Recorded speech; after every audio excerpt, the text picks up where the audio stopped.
Welcome to Ignite Interviews. I'm Cyndi Donahue, and I'm very pleased to be joined today by Tim Loucks from the Square Keg. Nice to see you. Good to see you, Cyndi. Always good to see you. So tell me about Square Keg. So Square Keg, it's a Spokane-based startup. Really was a company that was just born out of a crazy idea about 3.5 years ago, and it's evolved to this, what you see here today, our first product to market with a lot more stuff in the pipe.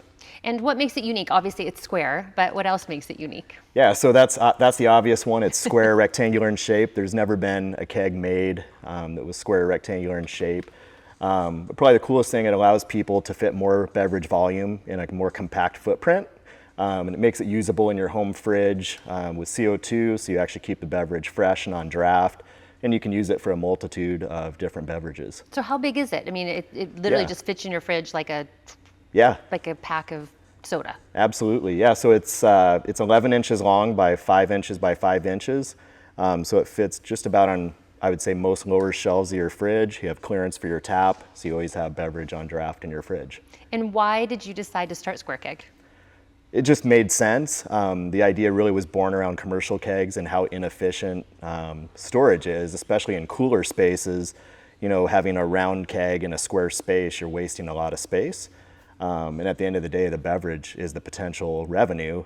So why wouldn't they want to maximize that potential revenue in those finite spaces? Why were kegs originally round? I mean, it actually makes much more sense your way. So why were they round? I think it really, I've done a lot of research trying to find answers for that question, and all I can really assume is that they evolved into stainless steel barrels, coming from wood barrels, because that's just how things were. Some people will say it's cleanability, but we've disproven that. You can still clean a square vessel. So I guess it was just time for something to be done to rock the boat a little bit. And why? What is your personal why? Like, you know, more of a universal why? Sure. Yeah, I mean, ever since I was a kid, I've always kind of had entrepreneurial spirit, always sold more candy bars than everybody else in baseball and t-ball. And always saw my dad in business as a kid, traveling, you know, making it happen. And I just kind of always envisioned doing that for myself and creating something from the ground up where I could, you know, really be responsible for building a culture and a brand that means more than just a product. And I just kind of always envisioned doing something that would spread across the globe.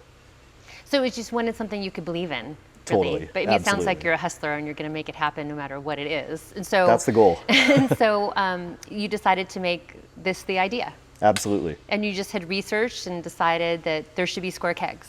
So ironically, about 3.5 years ago, it was actually one of those crazy middle of the night ideas, which I've had thousands of them in my life. But with Google and everything now, you can search really quick and find out, oh, somebody's already done it.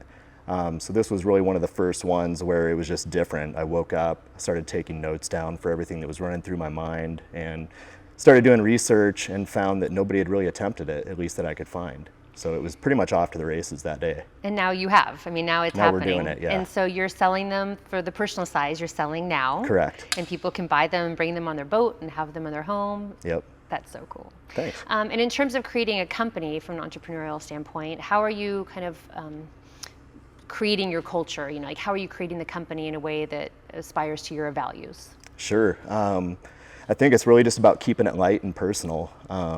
You know, I always kind of migrated towards, you know, bosses that I've had in my career as a salesman and, you know, people that kind of instill the trust to let you go do your thing in your way. It's my goal is to bring in guys that, you know, teach them a process, but ultimately let them be who they are in the workplace, not try to have all these rigid guidelines and let it be a fun place where people actually want to come work.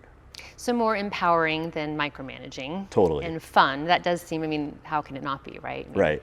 And mandatory beer after work days. But the kegs don't have to have beer, right? I mean, traditionally Correct. You think of kegs, at least I do, of beer, but I mean, what could people put in a Square Keg? They're great for margaritas on the rocks, even if you're having a get together at the house or you're going boating, like spare all the trash and extra bottles, you know, bring a Yeti mug or something, and you can basically have everything self-contained here in an ice chest and get it done. And it's just people love the experience of pouring draft.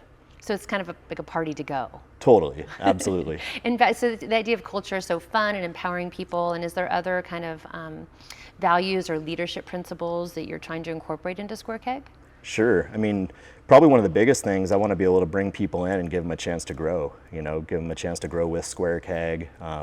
You some of the guys I have working here now, they're younger guys. They don't have a ton of experience, but it's like, I don't believe everybody has to go to college to be successful. So I want to create kind of an environment where people can come here and thrive, learn skills on the job, and be able to move up the ladder and assume a lot more responsibilities as we grow. Yeah, so it seems like empowering people, right, to Yeah. be their best selves. And are you from Spokane? Where are you from? I've been in Spokane since '92, so high school at Shadle and beyond, and born in Michigan, in Detroit actually, so that's probably a little bit of where my rebel side comes from. And then we lived in Nashville, Tennessee as a kid for 6 years too, so we've kind of bounced a little bit everywhere. But then you made this your home. Have you been here continuously since high school, or did you move away and come back? So I spent a year and a half in Wenatchee, and that was a tough one.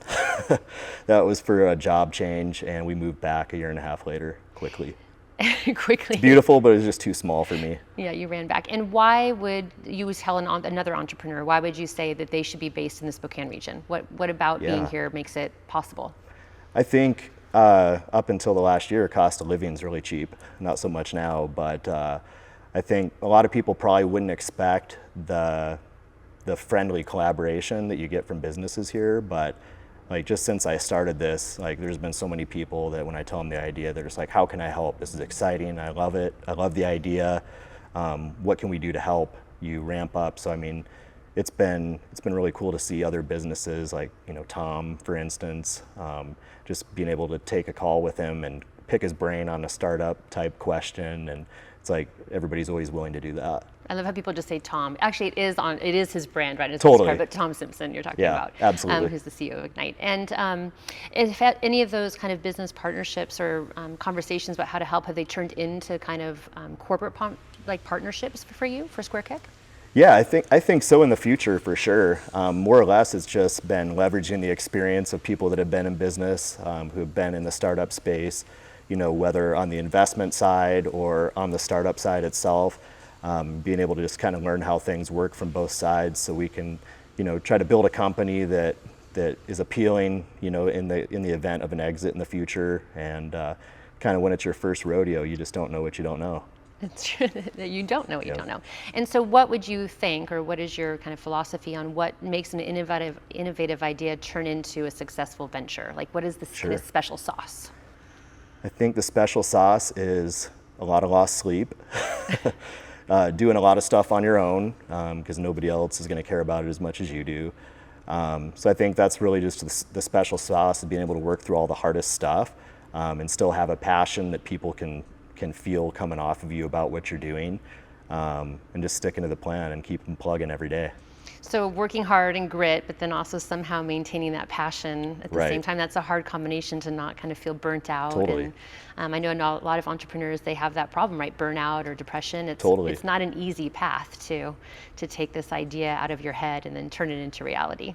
Yeah, it's definitely easy to get into the weeds, especially, up until a month and a half ago, till I had a couple employees join the team. I was still doing a lot of the manual process, like sandblasting the kegs myself, passivating them in citric acid. So there's a lot of things you're juggling with: sales, marketing, website meetings, trying to always be building new content. So yeah, you kind of forget about why you're doing it for a while, because you're just in the weeds. Because you're CEO and CFO and CMO and janitor, cleaning the bathroom, all that stuff. Yep. All that stuff. And so if someone wanted to buy a Square Keg, would they just go on your website and buy one? Have it shipped out? Yeah, you can go to thesquarekeg.com. I have a lot of friends and friends of friends that hit me up on text or Instagram and say, hey, I'm going out of town. Can I come pick one up today? Why not? Why not? Because they're here locally. Yeah, come grab it. And where can people fill them? That was something I would ask you before about what can you put in them, and then where do you go buy something to fill them with? Yeah, so if you're into craft brew, you can fill them at most tap rooms or breweries here locally or anywhere. Basically anywhere that currently fills growlers would be happy to fill it, because it's actually 2 growlers, so they get a double fill. So it's good for the breweries too and their to-go business. But mixed drinks, kombucha. We started doing some Nitro coffee testing a couple weeks ago with a local coffee roaster. Actually, it's Roast House, really cool company up on the north side, and looking at lots of different options and sizes in the future too. And are you going to make them, industrial size? Or are you going to go, this is the personal size, right? Is that kind of the next level for Square Keg? Yeah, definitely. So the company and the idea was really founded on commercial kegs. So it was really when COVID hit that we decided to put a lot of steam into the direct-to-consumer. A lot of the breweries, their doors weren't open. They were hurting for revenues, just fighting to keep the doors open themselves. So we're like, this is a terrible time to try to extract a bunch of capital out of them for a new fleet of kegs. So this was something we were always going to do, just because we thought it was cool and catchy. But ultimately, the core of the company and the direction is the commercial kegs. Well, it's really impressive what you're doing, and I'm Thanks. excited for you for that kind of next step too, because once you start putting the commercial size kegs into bars and breweries and everywhere else, I mean, it's just kind of like sky's the limit for you. Sky is the limit. It's not going to be easy. I mean, it's a 100-year-old industry, so there's a lot of you got to kind of change the way people think. But most of the conversations we have with brewers start here, and then they kind of become circular, and it always comes back to most of them agreeing that if we can pull it off and do what we're trying to do, then it definitely makes sense. Well, I think it's amazing. So thank you for taking the time to talk with me. Yeah, you bet. Thanks, Cyndi. It was good to see you. Always good to see you. Alrighty.